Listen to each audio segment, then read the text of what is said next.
നമസ്കാരം. ഞാൻ professor Mohanan, Pondicherry university പ്രൊഫസറും ഡീനുമായിരുന്നു. കൊല്ലം ജില്ലയുടെ കിഴക്കൻ പ്രദേശത്ത് ഈസ്റ്റേൺ കിഡ്സ് എന്ന പേരിൽ ഒരു സ്കൂൾ ആരംഭിക്കുന്ന ഡോക്ടർ വേണുനാഥന് എൻ്റെ ആശംസകളും അഭിനന്ദനങ്ങളും. ഈ പ്രദേശം വളരെ പ്രത്യേകത ഉള്ള ഒരു സ്ഥലമാണ്. തിരുവിതാംകൂർ കാലഘട്ടം മുതൽ തന്നെ ഗ്രന്ഥശാല പ്രസ്ഥാനത്തിന് നല്ല രീതിയിൽ വേരോട്ടമുള്ള ഈ പ്രദേശത്ത് ധാരാളം പേർ വിദ്യാസമ്പന്നരായും സർക്കാർ ഉദ്യോഗങ്ങളിലും സ്കൂൾ, കോളേജ്, യൂണിവേഴ്സിറ്റി അധ്യാപന വൃത്തികളിലേക്കുമൊക്കെ പോയിട്ടുണ്ട്. ഉന്നത സിവിൽ സർവീസ് ഉദ്യോഗസ്ഥന്മാർ, IAS, IPS ഓഫീസർമാർ തുടങ്ങിയവരെയും ഉൽപ്പാദിപ്പിക്കുവാൻ ഈ പ്രദേശത്തിന് കഴിഞ്ഞിട്ടുണ്ട്.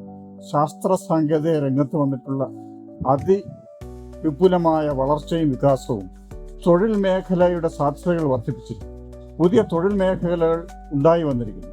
പഴയ തൊഴിൽ മേഖലകൾ അപ്രത്യക്ഷമായി. ഇന്നത്തെ പുതിയ തൊഴിൽ മേഖലകളിലേക്ക് പ്രവേശിക്കണമെങ്കിൽ പുതിയ ടെക്നോളജികളുമായിട്ടുള്ള ഒരു പരിചയം നമുക്ക് ആവശ്യമാണ്. അതുപോലെ internet of things, drones, robotics, ഞാൻ സൂചിപ്പിക്കുന്നത് ആർട്ടിഫിഷ്യൽ ഇൻ്റലിജൻസ് ലോകം മുഴുവൻ ഒരു മാർക്കറ്റാണ്.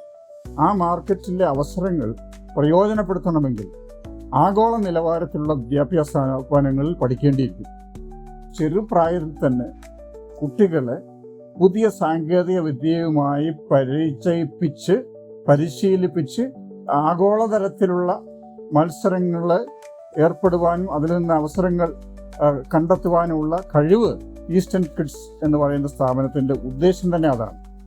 എന്തുകൊണ്ട് നിങ്ങൾ ഈസ്റ്റേൺ കിഡ്സ് ചൂസ് ചെയ്യണമെന്ന് എന്നോട് ചോദിച്ചാൽ ഞാൻ പറയും, ഏറ്റവും അത്യന്താധുനികമായ സാങ്കേതിക വിദ്യയിൽ നിങ്ങളുടെ കുട്ടികൾക്ക് ഈസ്റ്റേൺ കിഡ്സിൽ നിന്ന് ട്രെയിനിങ് കിട്ടും. ഒക്ടോബർ 2 ഇതിൻ്റെ ഉദ്ഘാടനത്തോടൊപ്പം കുട്ടികളെ എഴുത്തിനിരുത്തുകയാണ്. ഉദ്ഘാടനം ചെയ്യുന്നത് അംബാസഡർ TP ശ്രീനിവാസനാണ്. അദ്ദേഹത്തോടൊപ്പം ഞാനും മറ്റ് വിശിഷ്ട വ്യക്തികളും അന്ന് അവിടെ വരികയാണ്. നിങ്ങളും വരില്ലേ?